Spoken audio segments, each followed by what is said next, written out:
এই রেসিপি যেদিন বাসায় বানাই বাসার সবাই একদম আঙুল চেটে পুটে খেয়ে নেয়, এত বেশি মজার। এদিক ওদিক কোনো দিক আর তাকাবে না, শুধু এইটা দিয়েই ভাত খেয়ে নেবে 2-3 প্লেট একেবারে। এত বেশি মজার আর লোভনীয় হয় এই রেসিপিটি। প্রথমে এখানে আমি কচুর পাতা নিয়েছি ধুয়ে, তারপর ডাউল দিয়েছি, চিংড়ি মাছ দিয়েছি, আর দিয়েছি রসুনের কোয়া, দিয়েছি এখানে পেঁয়াজ কুচি, আর দিয়েছি এখানে কাঁচামরিচ, দিয়ে দেবো স্বাদ মতো লবণ, আর দিয়ে দিচ্ছি এখানে হলুদের গুঁড়া। এবার এখানে দিয়ে দিব 2 চামচের মতো সরিষার তেল। তেলটা যখন দেওয়া হয়ে যাবে হাত দিয়ে কিন্তু এটাকে একটু মেখে নিতে হবে। তো এইভাবে করে মিক্স করে নিতে হবে। আমি এইভাবে করে মিক্স করে নিচ্ছি। এটা খেতে অসম্ভব মজার হয়, বলে বোঝাতে পারবো না আপনাদেরকে। তারপর আরও কিছুটা এখানে পাতা দিয়ে দিব। তো কচুর পাতাগুলো এইভাবে করে দিয়ে ঢেকে দিতে হবে। তারপর এখানে আমি পরিমাণ মতো পানি দিয়ে দিব। পানি দিয়ে একটু নেড়ে চেড়ে নিচ্ছি। এখন হচ্ছে এটাকে ঢাকনা দিয়ে ঢেকে তারপর সিদ্ধ করে নিতে হবে।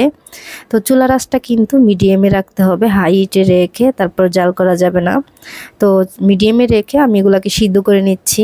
তো এভাবে করে সিদ্ধ করে নিতে হবে। এতে করে খুব সুন্দরভাবে সিদ্ধ হয়ে যাবে, খুব তাড়াতাড়ি সিদ্ধ হয়ে যাবে যদি আপনি চুলার আঁচটা মিডিয়ামে রাখেন। তো এটা কিন্তু 5 মিনিটের মতো আমি রেখেছিলাম। এরপরেই কিন্তু দেখেন কতটা সুন্দরভাবে সিদ্ধ হয়ে গেছে। এখন হচ্ছে ঢাকনা খুলে দিয়ে এটাকে জাল করে নিতে হবে, আর এইভাবে করে নেড়ে চেড়ে নিতে হবে। একদম এটাকে ভাজা ভাজা করে তারপর নিতে হবে। কোনো রকমের যেন পানি না থাকে, একদম যেন এটা শুকনা থাকে। তো এইভাবে করে ভাজতে হবে। ভাজতে ভাজতে এখানে আমি আরও 1 চামচের মতো সরিষার তেল দিয়েছি, দিয়ে আবারও এটাকে ভালোভাবে করে ভেজে নিচ্ছি। তো এইখানে কিন্তু আর কোনো রকমের পানি নেই। এবার হচ্ছে আমি নামিয়ে নিচ্ছি। নামানো হয়ে গেলে আপনারা কিন্তু চাইলে পাটায় বেটে নিতে পারেন, অথবা চাইলে হাত দিয়ে মেখেও নিতে পারেন।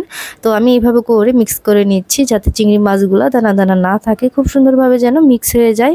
সবগুলো একসঙ্গে যদি মিক্স হয়ে যায় তাহলে কিন্তু খেতে অসম্ভব ভালো লাগবে, অনেক মজা লাগবে।